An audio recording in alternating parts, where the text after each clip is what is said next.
Pembangunan Ibu Kota Nusantara (IKN) hingga saat ini tengah memasuki tahap kedua yang sudah dimulai pada tahun 2025 hingga 2029. Kejagung juga menetapkan 2 orang lainnya yang merupakan perantara dan juga CEO Navayo International AG. Purnawirawan TNI berinisial L merupakan Kepala Badan Sarana Kemenhan dan pejabat pembuat komitmen. Ditetapkan sebagai tersangka karena menandatangani kontrak kerja sama pengadaan barang dan jasa. Sebelumnya, kami akan memperkenalkan anggota kelompok kami, yang dimana saya sendiri, Muhammad Wahyu Dalawi, dengan NIM 240, 170, dan 128.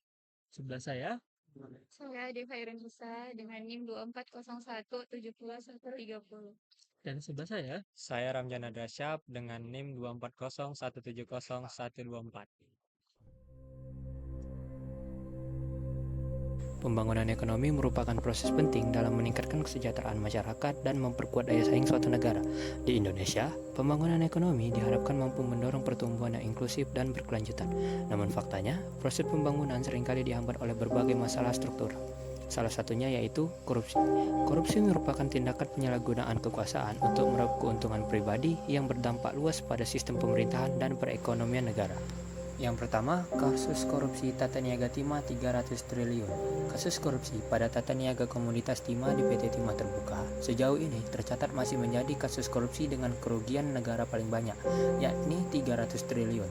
Kasus korupsi itu terjadi dalam kurun waktu 2015 hingga 2022 di wilayah Provinsi Bangka Belitung. Berdasarkan survei yang kami lakukan secara online dengan menggunakan kuesioner terhadap 40 responden dari berbagai kalangan, kami menyimpulkan bahwa 100% responden sepakat bahwa korupsi menghambat pembangunan ekonomi di Indonesia.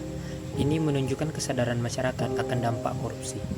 92,5% responden menyatakan korupsi menghambat investasi. Korupsi meningkatkan risiko usaha, menciptakan ketidakpastian hukum, dan menambah biaya tak terduga, sehingga investor enggan berinvestasi.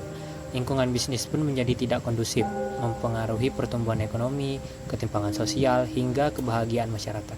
92,5% responden juga menyebutkan korupsi menurunkan kualitas infrastruktur.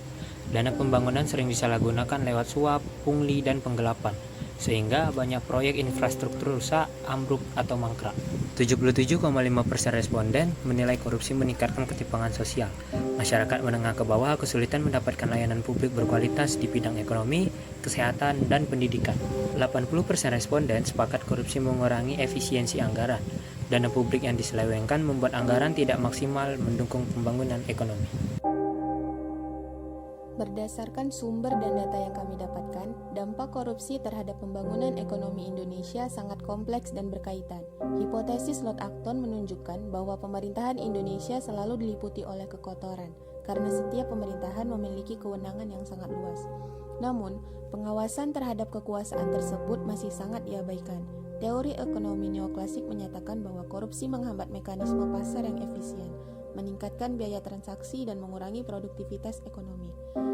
Model prinsipal agen menjelaskan korupsi sebagai akibat dari perbedaan kepentingan antara pemegang kekuasaan dan masyarakat. Korupsi semakin memperburuk kemiskinan dengan membatasi layanan masyarakat miskin pada berbagai sumber daya, baik berkaitan dengan uang, kesehatan, pendidikan, informasi, maupun hukum.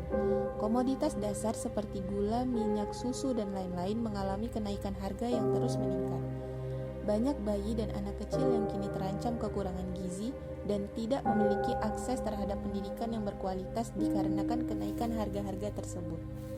Di posisi ini, ketimpangan sosial benar-benar dirasakan oleh masyarakat menengah ke bawah. Pada kesempatan ini, kami berharap temuan ini dapat membantu audiens untuk lebih memahami betapa seriusnya dampak korupsi terhadap pembangunan ekonomi di Indonesia. Lewat penelitian ini, kami mencoba menunjukkan bahwa korupsi bukan hanya soal uang negara yang hilang, tetapi juga soal masa depan, tentang jalan yang rusak, sekolah yang tak memadai, hingga kesenjangan yang semakin melebar. Dengan menyampaikan temuan ini secara visual, kami ingin mengajak lebih banyak orang untuk peduli, sadar, dan terlibat, karena perubahan besar seringkali dimulai dari hal-hal kecil seperti memahami fakta, lalu bergerak bersama.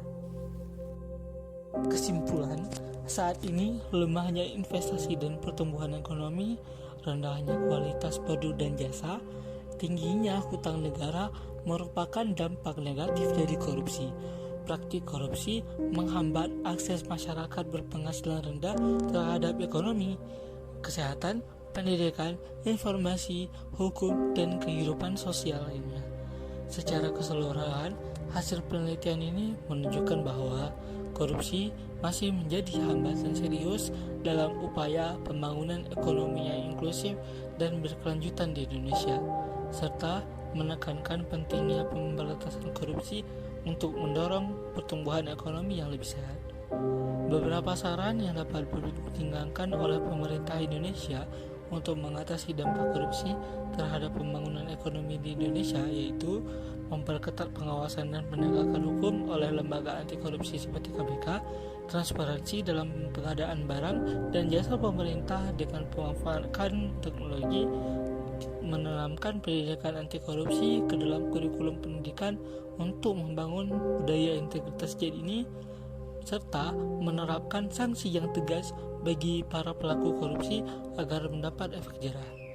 Sekian pemaparan dari kami harap hasil penelitian ini dapat menjadi rujukan dan telaah bagi kita semua agar paham dan sadar akan krisis negara ini disebabkan oleh karena korupsi. Terima kasih atas perhatiannya, Bapak, Ibu, dan teman-teman sekalian. Kami pamit. Assalamualaikum warahmatullahi wabarakatuh.